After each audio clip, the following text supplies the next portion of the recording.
Swayam Prabha. Digital India. Educated India.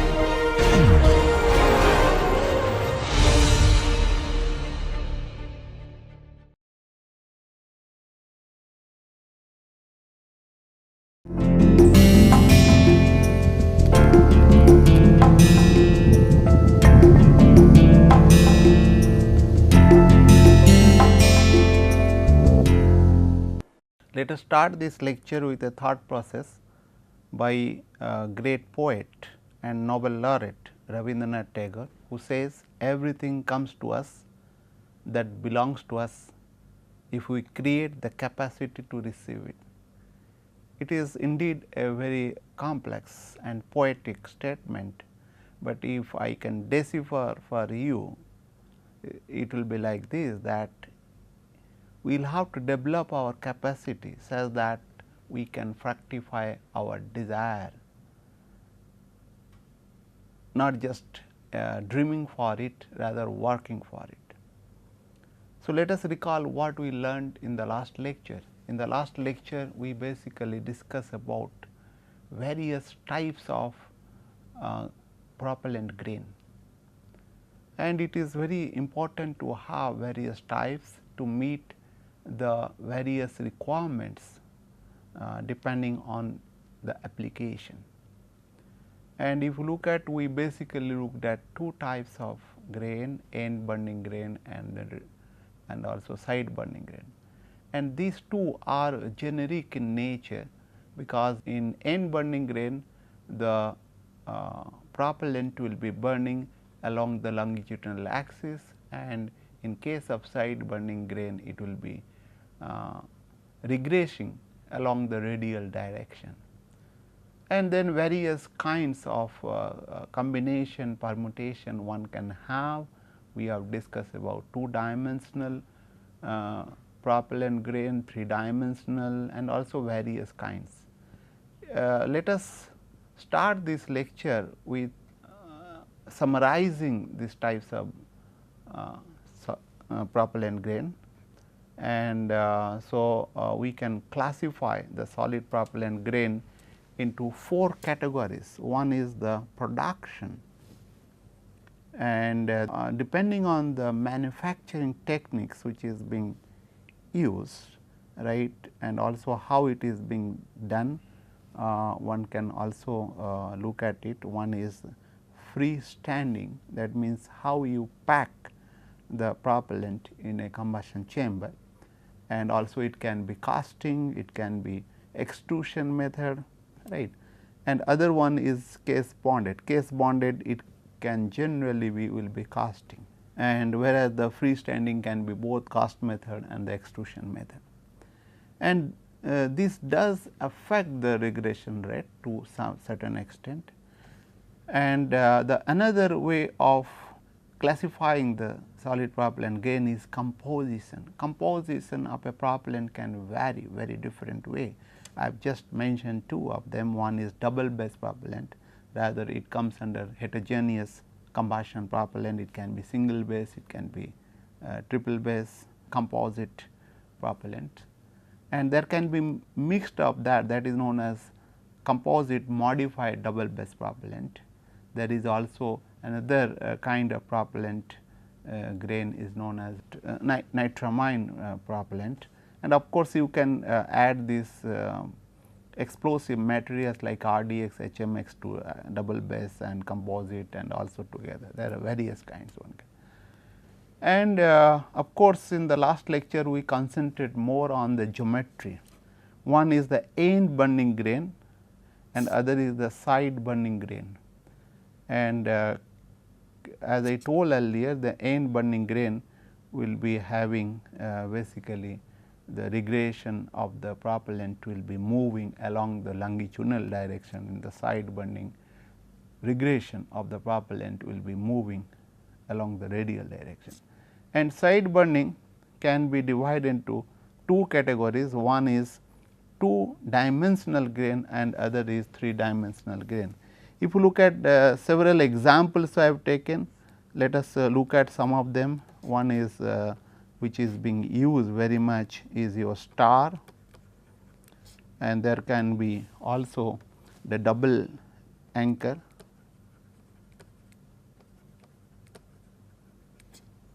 and there can be also the multi perforation,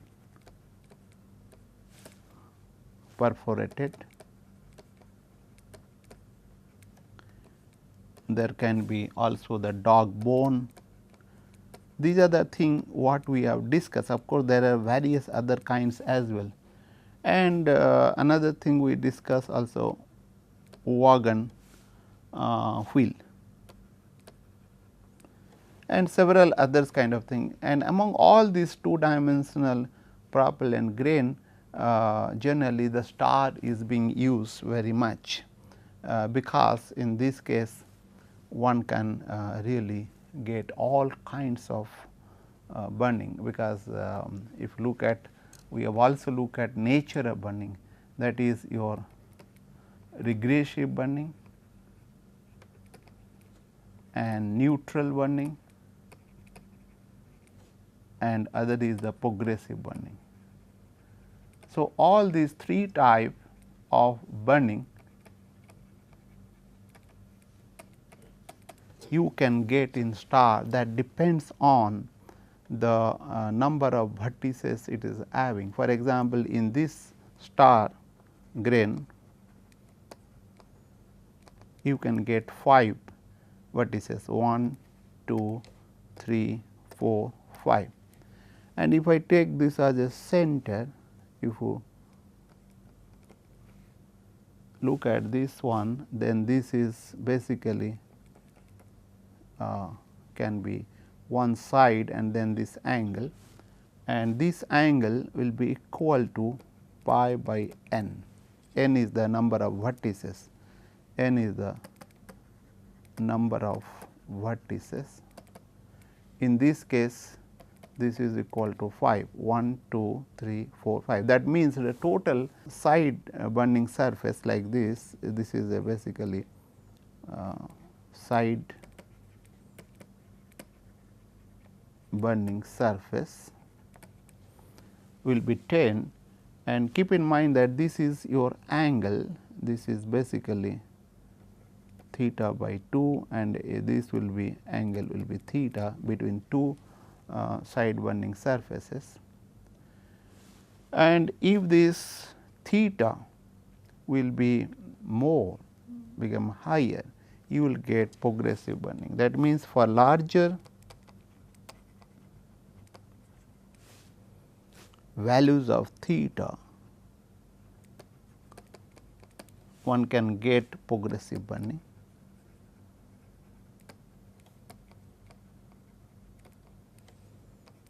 and for smaller one values of theta, this is theta, this angle, angle between two surface is will be getting basically regressive burning.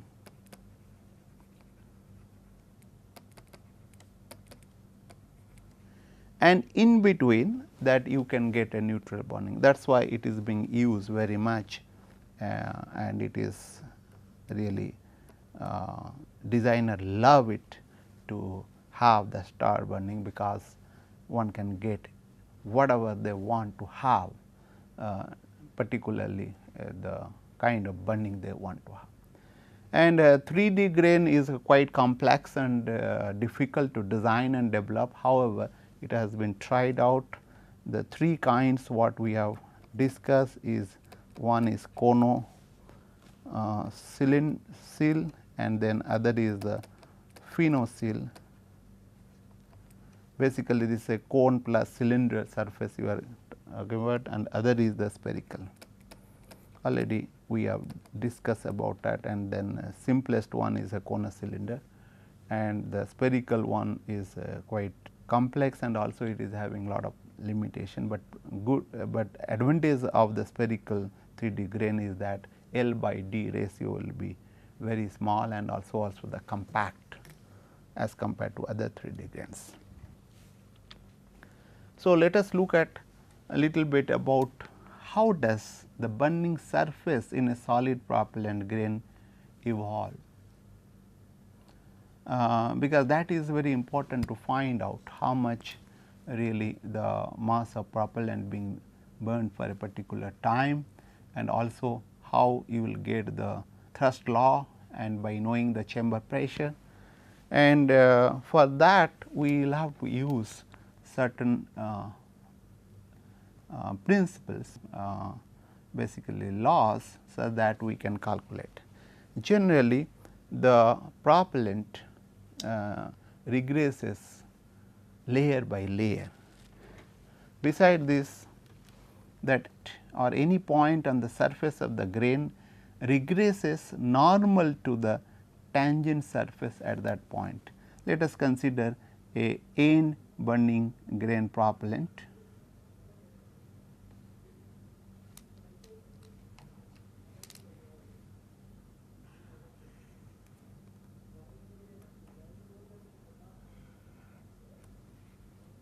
And this is your, let us say, solid propellant, which is end burning grain.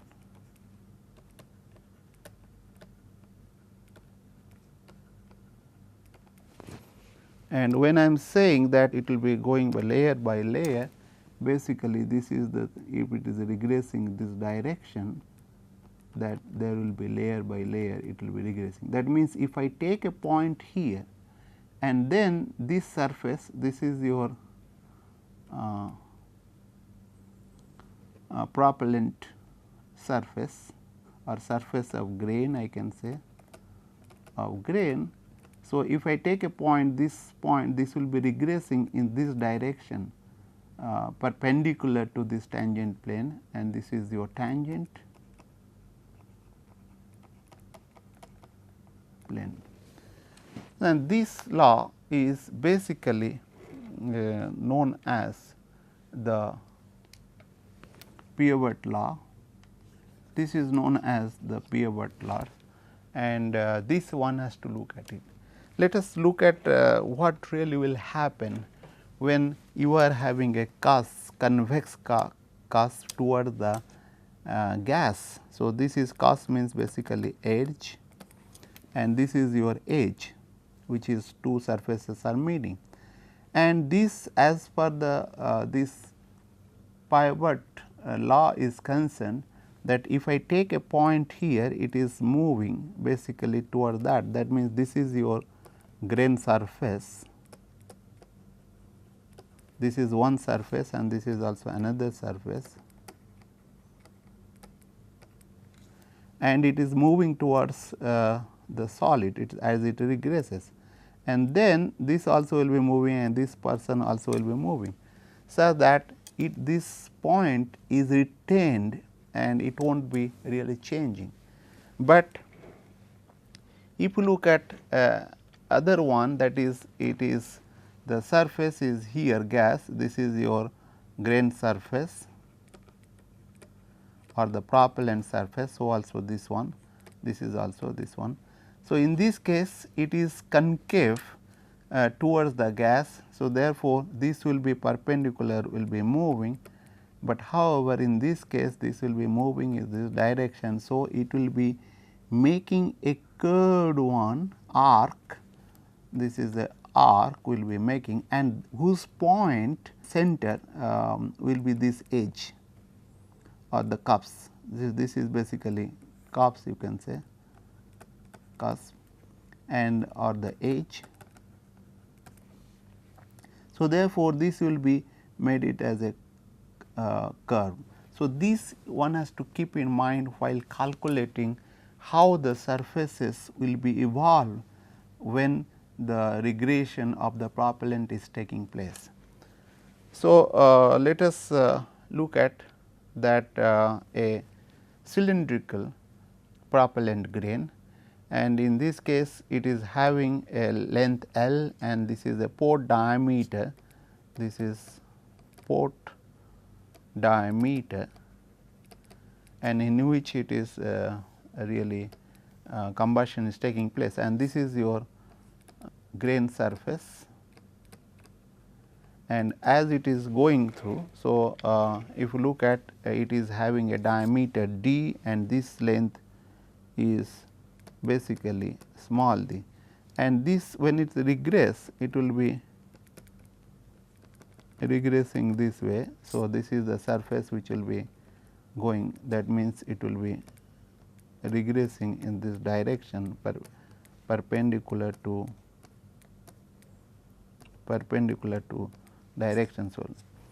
So, keep in mind that this will be the wave is basically, that is the wave thickness, W we call is the wave thickness, that is the amount of propellant along the radial direction which can be getting consumed when the propellant surface regresses towards the periphery of in this propellant gauge.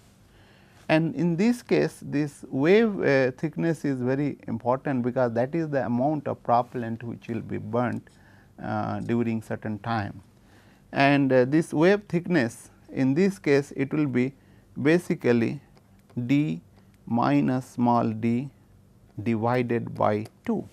And keep in mind that if I want to find out how much time it will take for the burnt out, if the Tb is the burn out time, that means the grain surface or the burning surface will be reaching the metal surface. That means there will not be any propellant which will be really burnt out. So, that is the burnt out time. So, if I want to find out this basically what will be the burning surface area, or at time t is equal to 0,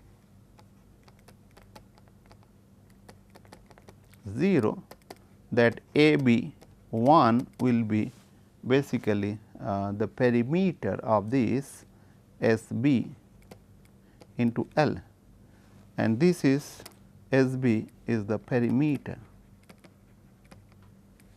and this AB 1 will be basically pi d into L. At T is equal to Tb, that is your burnt out time, I can say AB final will be pi, I can say almost thickness, neglecting the thickness of the combustion chamber, I can say d into L. So, if I want to find out what will be the wave thickness, I can do that very easily, that is W is equal to R dot T into 0 to Tb. That means I can get what will be the thickness by just, and whereas R dot is the regression rate.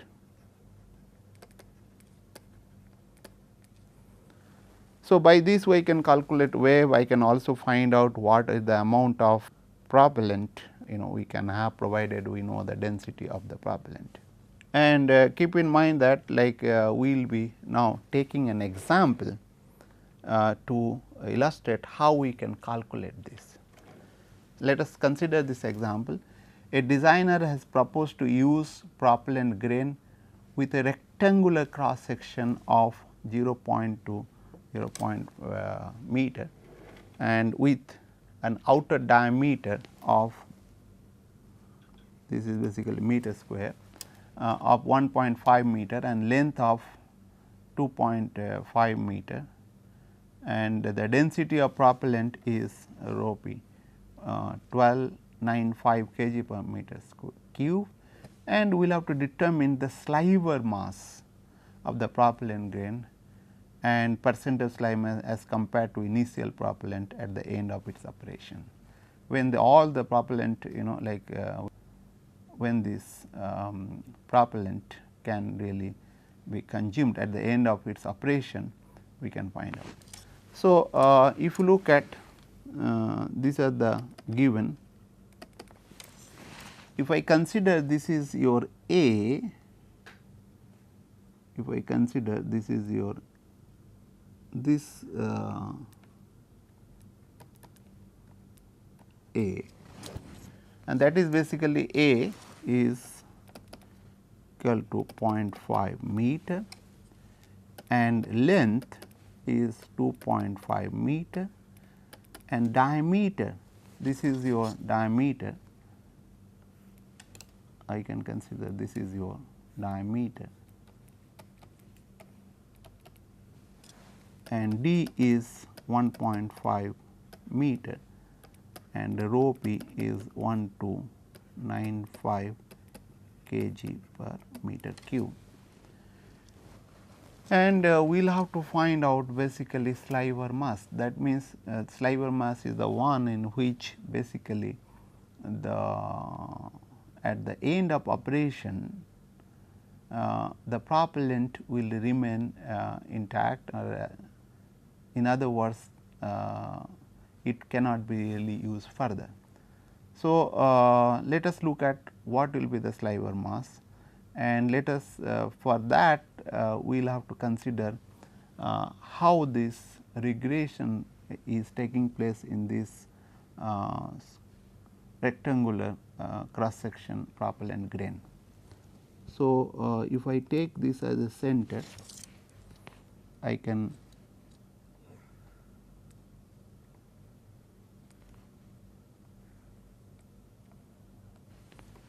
and similarly I can draw this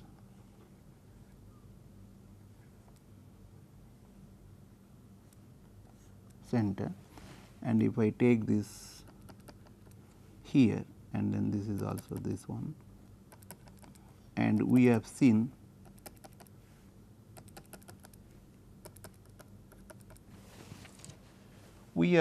that let us say this is O, and when there is a let us say delta amount of or a small amount is being regresses in this surface,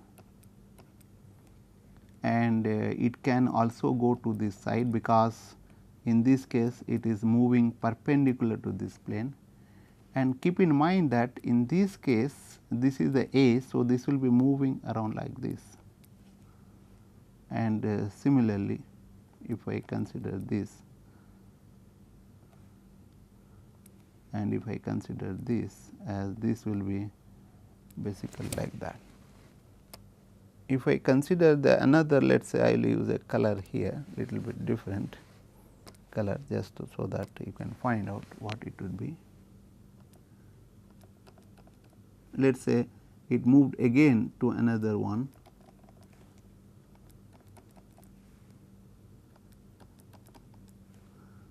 so again this became curve, became like this, it will be moving in this way.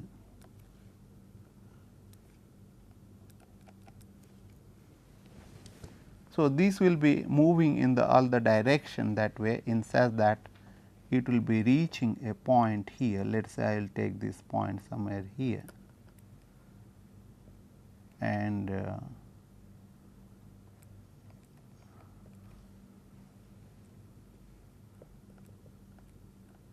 so this is reaching almost the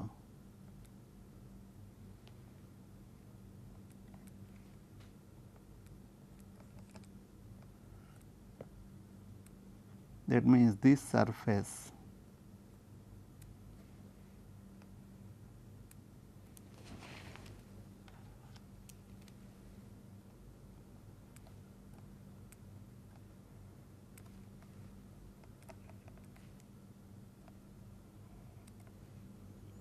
that means this surface which will be remaining at the end of this burning, because of fact that when it is regressing along this direction it will hit the metal surface. This is your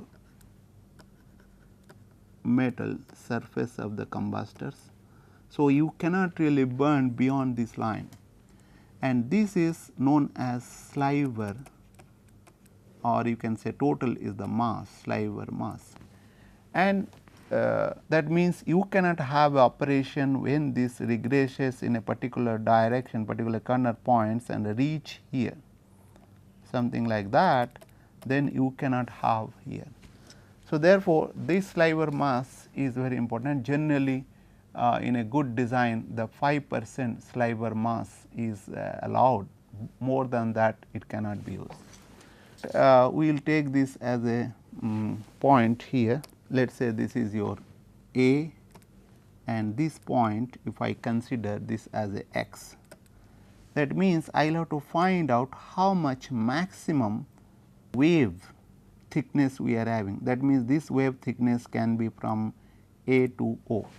The wave thickness delta, wave thickness in this case will be delta, and that is your delta, or I can say this is also your delta kind of thing. This is your delta and this is also your delta. So, this delta will be basically equal to O x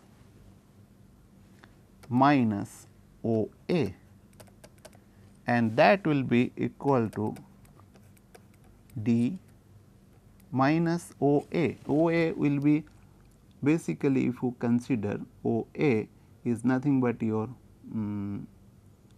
I can get this A, and let us say this is your point B, right, A B, right, and this will be root over A square plus S square half. So, that will be O A, right. If I substitute these values, this is half into O x is basically your diameter is 1.5 minus root over, that is 0.5 square plus 0.5 square, because that is your A is delta is equal to basically 0.396 meter. And if you look at, we want to find out basically the sliver volume. The sliver volume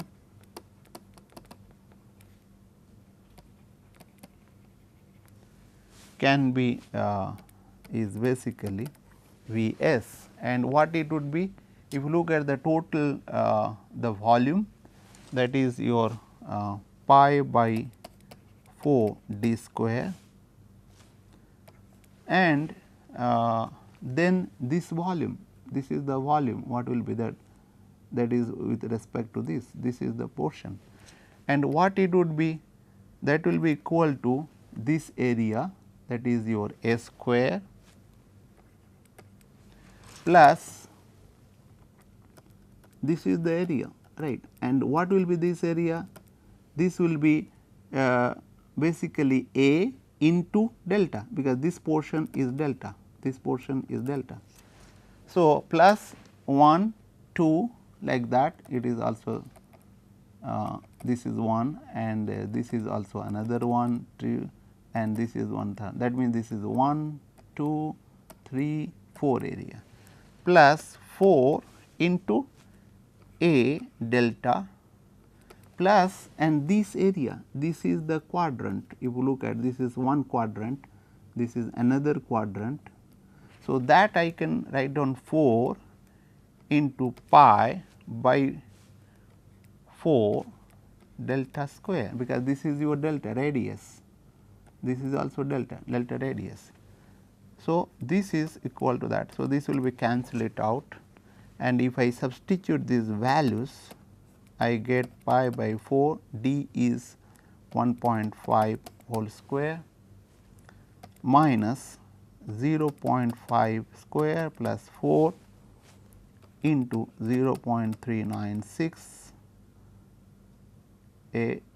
into A is there also A 0.5 plus pi 0.396 whole square, and you will get basically V s is equal to 0.581 meter cube. So, the sliver mass would be basically rho p into V s, that will give 1295 into 0.581, and that will be 752.2 kg, and the total propellant mass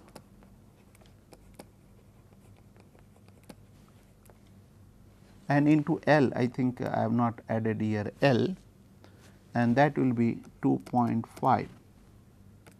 This length should be, because this is your volume into length. So, propellant mass would be rho p into V p, and that will be rho p into pi by 4 d square minus a square, because this is your the without any propellant, that is a square space, into L. And when you substitute this value 1295 into pi by 4, d is 1.5 whole square minus 0.5 whole square 2.5, you will get 4911.5 kg. So, percentage of mass, sliver mass would be m s divided by m p, this is your total mass, propellant mass, m p into 100. So, I will get 75.2 divided by 49115 into 100 is basically 15.3 percentage, which is quite higher as compared to the standard, that is 5%. Hence, it is not really being used very much or for practical applications. So, with this we will stop over. In the next lecture, we will be discussing about basically about stability, and then later on we will be talking about the ignition system and also ignition energy that is required for the initiation of combustion in a solid propellant engine. Thank you very much.